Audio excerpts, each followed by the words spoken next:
할렐루야. 길 위의 말씀에 오신 여러분 사랑하고 축복합니다. 오늘도 주님의 말씀으로 힘을 얻는 하루가 되시기 바랍니다. 오늘은 민수기 11장 24절에서 35절입니다. 제가 24절에서 25절을 읽도록 하겠습니다. 모세가 나가서 여호와의 말씀을 백성에게 알리고 백성의 장로 70인을 모아 장막에 둘러 세우매 여호와께서 구름 가운데 강림하사 모세에게 말씀하시고 그에게 임한 영 70장로에게도 임하게 하시니 영이 임하실 때에 그들이 예언하다가 다시는 하지 아니하더라. 아멘. 사랑하는 여러분, 오늘 우리가 함께 나눌 말씀의 제목은 풍요는 구원이 아닙니다 입니다. 요즘 우리는 부족해서 힘들기보다는 너무 많아서 하나님을 잊어버리고 사는 시대에 살고 있죠. 먹을 것도 많고 입을 것도 많고 볼 것도 넘치잖아요. 그런데 참 이상한 건 그 풍요 속에 우리는 점점 더 외롭고 불안하고 불만이 많아진다는 겁니다. 오늘 본문에 나오는 이스라엘 백성도 마찬가지였습니다. 하나님은 그들에게 매일 하늘에서 만나를 내려주셨죠. 이건 하나님의 은혜죠. 그런데 이스라엘 백성은 시내산을 떠난 지 불과 며칠 만에 불평하기 시작합니다. 고기 좀 먹자. 우리는 애굽에서 생선도 오이도 부추도 먹었는데 왜 여기는 만나밖에 없나요? 이렇게 불평했죠. 여러분, 이스라엘 백성이 어떤 백성인가요? 하나님이 홍해를 가르시는 것을 직접 보고 시내산에서 하나님이 불같이 임하시고 폭풍과 천둥 소리로 말씀하시는 것을 직접 보고 들은 백성입니다. 그런 백성이지만 이스라엘 백성은 아직 하나님을 온전히 믿지 못했습니다. 그러나 하나님은 자비로우셔서 그 불평하는 백성들에게 메추라기를 넘치게 주셨습니다. 그런데 여러분, 여기서 문제는 이스라엘 백성이 하나님이 주신 고기를 먹은 다음입니다. 그들은 메추라기를 먹으면서도 하나님께 불평한 그 입술을 회개하지 않았던 거죠. 감사하지도 않았습니다. 하나님의 은혜를 기억하지 않고 탐욕스럽게 먹기만 했습니다. 뿐만 아니라 하나님이 날마다 공급하심을 믿지 못하고 자신들의 욕심 때문에 다음날도 그 다음날도 먹을 고기까지 미리 잡았던 거죠.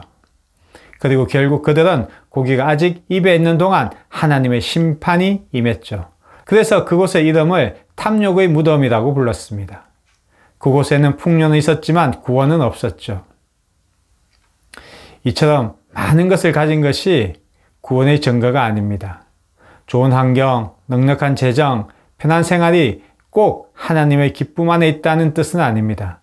이스라엘 백성은 입에 고기가 가득했지만 하나님에 대한 감사는 없었고 하나님을 향한 신뢰도 없었습니다. 우리도 그러지 않습니까? 밥은 잘 먹고 잠도 잘 자고 직장도 있고 교회도 있는데 마음은 여전히 허전하고 입에는 불만이 먼저 나옵니다. 그게 바로 감사 없는 풍요입니다. 진짜 중요한 건 하나님이 나와 함께 계시는가입니다. 나는 하나님의 은혜를 기억하고 살고 있는가입니다. 하나님이 없이 채워진 풍요는요, 결국 나를 무너뜨립니다. 이처럼 풍요는 은혜를 대신할 수 없습니다.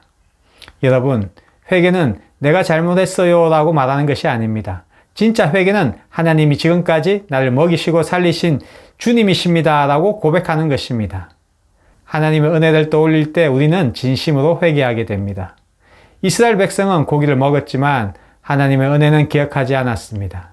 하나님의 손길은 외면하고 입맛만 채우려 했죠.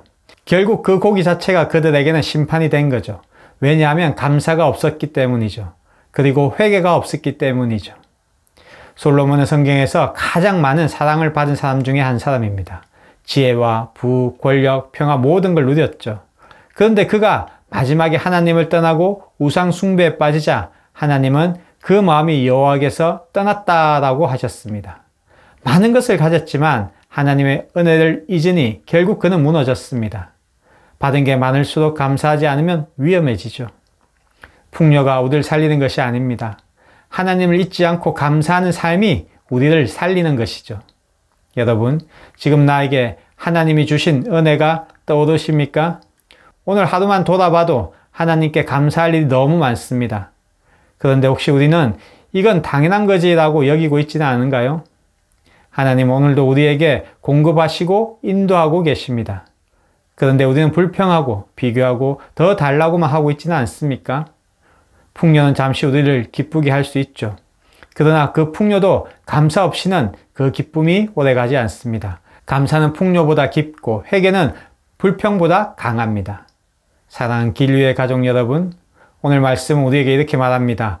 고기가 가득해도 은혜를 잊으면 망할 수 있습니다. 입은 풍성하게 채워졌지만 그들의 영혼은 비었고 결국 그들은 무너졌습니다. 풍성함이 우리에게 기쁨을 줄 수 있는 것이 아니라 하나님의 은혜가 우리의 삶을 기쁨으로 풍성하게 한다는 것입니다. 하나님 오늘도 우리에게 그 은혜를 베풀고 계십니다. 이 은혜에 우리가 해야 할 일은 그 받은 은혜를 기억하고 감사하는 것입니다.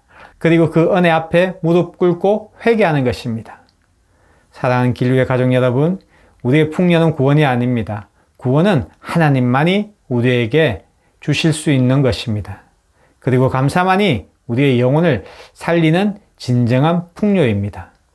오늘도 길류의 가족 모든 분들이 이 감사와 이 은혜를 잊지 않고 살아가는 믿음의 사람 되시길 축복합니다. 함께 기도하시겠습니다.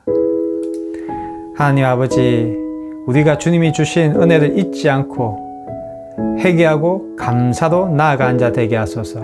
감사만이 우리를 살리는 길임을 주님 깨닫게 하셔서 그 풍성한 은혜를 오늘 부어 주시옵소서. 감사드리며 이 모든 말씀 우리 주 예수 그리스도 이름으로 기도드렸습니다. 아멘. 세상을 살다 보면 부자로 사는 사람이 부럽기도 하죠. 세상은 돈이 있으면 다 될 것 같이 보이잖아요. 그러나 실상은 그렇지 않습니다. 돈으로 되는 것이 사실 많지만 정말 중요한 것은 돈으로 되지도 않죠. 부모와 자녀의 사랑이나 이웃을 긍휼히 여기는 마음이나 죽음과 영생은 아무리 많이 가져도 되지 않습니다. 왜냐하면 이런 것들은 하나님만이 가능한 것이기 때문입니다. 오늘도 세상의 것이 아니라 하나님의 구원을 붙잡는 길류의 가족 되시길 기도합니다. 오늘도 힘내세요. 사랑하고 축복합니다.